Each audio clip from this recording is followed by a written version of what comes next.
وہ تو حد درجہ بڑا ہوتا جا رہا تھا۔ ابو کی سانس حلق میں اٹک چکی تھی، جسم انتہائی بھاری ہو چکا تھا۔ ٹھنڈی ہواؤں کے باوجود وہ پسینے میں شرابور ہو چکے تھے۔ چیخنا بھی چاہا تو حلق سے آواز نہیں نکل رہی تھی۔ بس وہ گم سم کھڑے دیکھ رہے تھے۔ وہ کسی کو مدد کے لیے پکارنا چاہتے تھے، لیکن جیسے آواز ساتھ نہیں دے رہی تھی۔ خوف کے مارے قدم زمین پر جم گئے۔ بھاگنے کا سوچتے مگر قدموں نے ذرا بھی ساتھ نہ دیا۔ آیت الکرسی پڑھنا چاہا مگر الفاظ تو زبان سے ادا نہ ہونے کی قسم کھائے بیٹھے تھے۔ ابو عجیب حالات میں تھے۔ وہ جو کچھ دیر پہلے ایک چھوٹا سا بچہ تھا، اب ناقابل حد لمبا انسان تھا۔ انسان کہنا ہی غلط ہے، وہ تو کچھ اور ہی ہوائی وجود تھا۔ جیسے ہی وہ ابو کی جانب جھکا تو ابو نے اپنی تمام تر ہمت کو یکجا کیا اور لا حول ولا قوت پڑھ کر کاندھے سے ٹول باکس میدان میں ہی پھینکا اور تیز تیز بھاگنا شروع کر دیا۔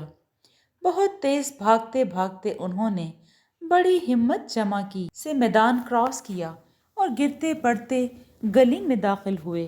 پھر کچھ حلق سے آواز نکلی تو ابو نے زور زور سے چیخنا شروع کر دیا، تو گلی کے کچھ آدمی ابو کے چیخنے پر اپنے اپنے گھروں سے باہر نکلے۔ وسیع وجود اب ابو کے پیچھے پیچھے آ رہا تھا۔ گلی کے کافی لوگوں نے اس وجود کو ابو کے پیچھے آتا دیکھا تو سب لوگ پریشان ہو گئے کہ کوئی انسان اتنا لمبا نہیں ہو سکتا، یہ یقیناً کوئی اور ہی مخلوق ہے، کیونکہ ایک نارمل انسان کا قد اتنا لمبا نہیں ہوتا۔ اب گلی کے سارے لوگ پریشان اور خوفزدہ تھے۔ اگر وہ مخلوق گلی کے اندر داخل ہو گئی تو کیا ہوگا؟ گھر میں سب کے بیوی بچے ہیں، سب ڈر جائیں گے۔ کیسے اس کو گلی کے اندر آنے سے روکا جائے؟ اور وہ گلی کے باہر کھڑا ابو کو مستقل گھور رہا تھا۔ ابو مارے خوف کے گلی میں آتے ہی بے ہوش ہو گئے۔ چند آدمیوں نے ابو کو سنبھال کر ایک چبوترے پر لٹا دیا۔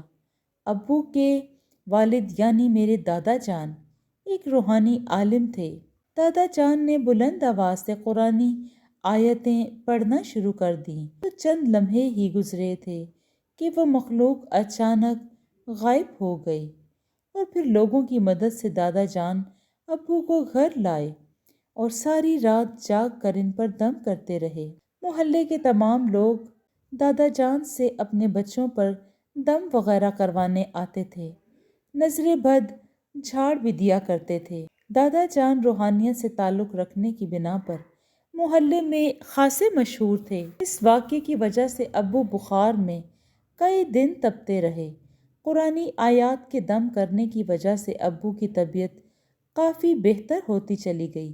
آہستہ آہستہ ابو پھر سے نارمل زندگی کی جانب آ گئے، لیکن پورا محلہ خاصا پریشان تھا، کیونکہ اس طرح کے واقعات کا ہونا تو اب آئے دن کا معمول بن گیا تھا۔ آئے دن کسی نہ کسی کے ساتھ اس طرح کے واقعات رونما ہوتے ہی رہتے۔ ہر شخص رات کے وقت میدان سے گزرنے میں خوف کھاتا، لیکن اس بستی میں گھر کی جانب آنے کے لیے ہر کسی کو میدان سے ہی گزرنا ہوتا تھا۔ ہر روز کوئی نئی بات سننے کو ملتی رہتی تھی۔ محلے کے لوگوں نے مل کر دادا جان سے بات کی تو دادا جان نے محلے اور میدان کے درمیان قرآنی آیات سے حصار کر دیا اور بے جا ضرورت رات کے وقت گھر سے نکلنے سے منع کر دیا۔ جہاں تک میں اپنے ابو کو جانتی ہوں، وہ ایک سچے نمازی انسان ہیں اور کافی بہادر بھی، اور ابو کا اس وقت کچھ کام ایسا تھا کہ جس سے رات دیر کو گھر آنا پڑا، اور راستہ وہی تھا کہ میدان سے گزر کر گلی میں آنا پڑتا تھا۔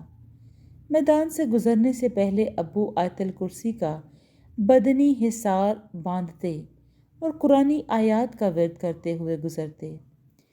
جاگتی آنکھوں سے بہت سی نادیدہ مخلوقات سامنے نظر آتی، مگر قرآنی حصار کی وجہ سے وہ ابو کا کچھ نہیں بگاڑ پاتی تھی۔ اس طرح کی مخلوق کو اپنے سامنے دیکھنا اور اسے بتدریج خوفناک ہوتا دیکھنا، یہ بلا شبہ ایک بہادر انسان کا ہی کام ہو سکتا ہے۔ بہرحال میرے ابو کے ساتھ جو واقعہ پیش آیا وہ ناقابل فراموش ہے۔ محلے کے کافی لوگ اس واقعے کے چشمدید گواہ ہیں، کیونکہ انہوں نے خود اس قدر قد آور مخلوق کو ابو کے پیچھے آتا دیکھا تھا۔ اب اس واقعے کو تو کافی برس بیت چکے ہیں اور علاقے میں بھی کافی ڈیولپمنٹ ہو گئی ہے۔ میدان میں اب عید کی نماز پڑھائی جاتی ہے۔ اب وہ میدان عیدگاہ صلاح الدین گراؤنڈ کے نام سے مشہور ہے۔ میدان کے کارنر پر ایک سکول ہے، اب تو وہ بھی کافی پرانا سکول ہو گیا ہے۔ ہاف ٹائم کے وقت سکول سے بچے نکل کر اسی گراؤنڈ میں کھیلتے ہیں، جو کہ پہلے وقت میں ایک قبرستان ہوا کرتا تھا۔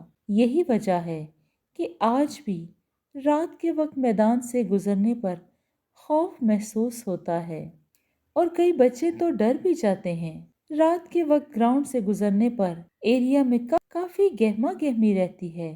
لائٹ کے جانے پر محلے کے بے شمار لوگ میدان میں بنی کرکٹ پچ پر لیٹ جاتے ہیں اور ٹھنڈی ہوا سے لطف اندوز بھی ہوتے ہیں، مگر پھر بھی خوف کا عنصر آج بھی اپنی جگہ قائم ہے۔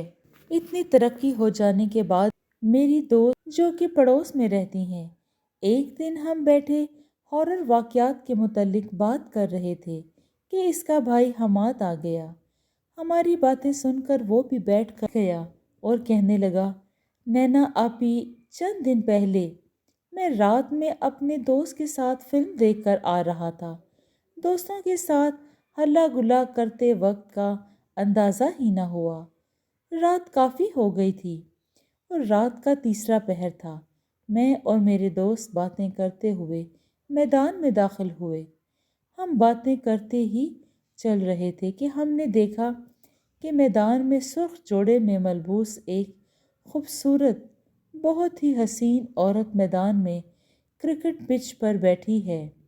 میں اور میرا دوست سجی دھجی عورت کو 3 بجے کے وقت اکیلا بیٹھے دیکھ کر پریشان ہو گئے۔ اور اکیلی اس میدان میں کیا کر رہی تھی؟ میدان میں تو شادیوں کے پروگرامز ہوتے ہیں، بہت خوبصورت میدان کو سجایا جاتا ہے، مگر آج تو ایسا نہیں لگ رہا کہ کوئی پروگرام ہو اور کوئی ڈیکوریشن کا بھی کوئی سامان نہ تھا۔ لیکن پھر بھی یہ عورت دلہن بنی اکیلے کیوں بیٹھی ہے؟ ہم دونوں پریشان نگاہوں سے اس کی طرف دیکھ رہے تھے کہ اس ٹائم یہ عورت کیا کر رہی ہے۔ میرا دوست مجھ سے کہنے لگا، یار حماد، کچھ گڑبڑ لگ رہی ہے، یہ عورت بہت خوبصورت ہے، کہیں کوئی اور شے تو نہیں؟ میں نے دوست کو کہا، یار تو بہت ڈرپوک ہے، ہمیں اس عورت کی مدد کرنی چاہیے۔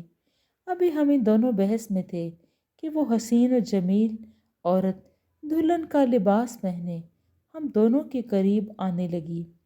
قریب آتے آتے اس کا چہرہ اچانک ہی بدلنے لگا اور دیکھتے ہی دیکھتے وہ خوبصورت حسین عورت بے انتہا خوفناک شکل میں بدل گئی۔ اس دلہن کا اتنا بھیانک چہرہ دیکھ کر ہم دونوں نے ڈر کے مارے بھاگنا شروع کر دیا۔ تیز تیز بھاگتے ہوئے ہم اپنی گلی میں داخل ہوئے، گھر کا دروازہ بری طرح سے پیٹ ڈالا اور جیسے ہی گھر کا دروازہ کھلا تو گھر میں داخل ہو کر گہرے گہرے سانس لینے لگے۔ ہم بہت زیادہ گھبرا گئے تھے۔ ہم دونوں کو کافی دن تک بہت تیز بخار رہا تھا۔ اپنے دوست کے بھائی حماد سے یہ واقعہ سن کر میں حیران نہیں تھی، مگر اس سوچ میں مبتلا ضرور تھی کہ اتنے سال گزر جانے کے بعد بھی یہ معاملات اب تک قائم ہیں۔ تمام واقعات کو جاننے کے بعد میں اس نتیجے پر پہنچی ہوں کہ اس طرح کے معاملات کم تو ہو سکتے ہیں مگر مکمل طور پر ختم نہیں ہوتے، کیونکہ جب میرے ابو کے ساتھ کئی سال پہلے یہ واقعہ پیش آیا تو اس وقت جھاڑیاں اور قبریں مکمل طور پر ختم ہو چکی تھیں، مگر معاملات قائم تھے اور آج بھی کچھ نہ کچھ ناقابل فراموش واقعات آتے رہتے ہیں۔ اللہ تعالیٰ نے کئی جہان آباد کر رکھے ہیں۔ ایسی مخلوقات کی بھی ایک دنیا ہے اور ہم انہیں نہیں دیکھ سکتے۔ جانے انجانے میں ان مخلوقات کو ناراض کرنے کا سبب بن بیٹھتے ہیں، جس کی وجہ سے ہمیں پریشانی سے دوچار ہونا پڑتا ہے۔ میری آپ سب دوستوں سے گزارش ہے، آپ جب بھی گھر سے نکلیں تو 3 بار آیت الکرسی پڑھ کر اپنا بدنی حصار باندھ لیں اور کوشش کریں کہ رات کے وقت گھر سے کم ہی نکلیں۔ بدنی حصار کا طریقہ یہ ہے کہ 3 مرتبہ آیت الکرسی پڑھ کر اپنے ہاتھوں پر دم کریں، پھر ان دونوں ہاتھوں کو سر سے لے کر پیروں تک پورے بدن پر پھیر لیں۔ اللہ تعالیٰ ہم سب کو اپنے حفظ و ایمان میں رکھے۔ جی دوستو، آپ کو یہ کہانی کیسی لگی ہے؟ اگر آپ کو یہ کہانی پسند آئی ہے تو اس کو لائک اور شیئر کیجیے اور کمنٹ میں اپنی رائے کا اظہار ضرور دیں۔ خوش رہیں، اپنا اور اپنوں کا بہت سا خیال رکھیں۔ شکریہ۔